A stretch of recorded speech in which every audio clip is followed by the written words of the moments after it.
Welcome to Chillin' 101. We hope this video helps. You begin by confirming the essentials. Make sure your Opay virtual card is active and you can see the 16-digit number, expiry date, and CVV. Once done, open Google Pay and sign in with the same Google account you want to use. You don't need NFC for adding the card, but you do need an internet connection.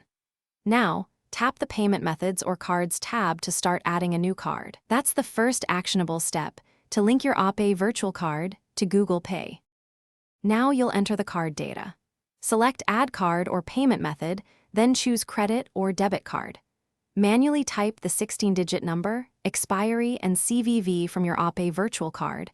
Autofill can introduce errors, so double-check each digit.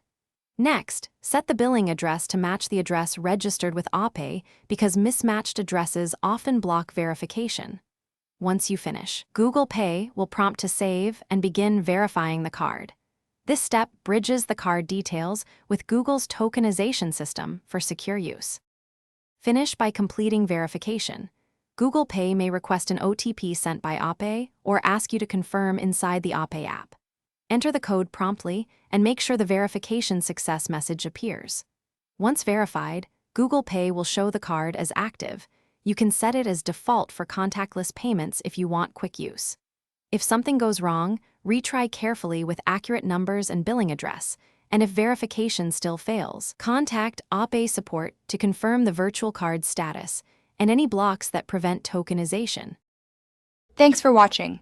Consider subscribing if we helped you.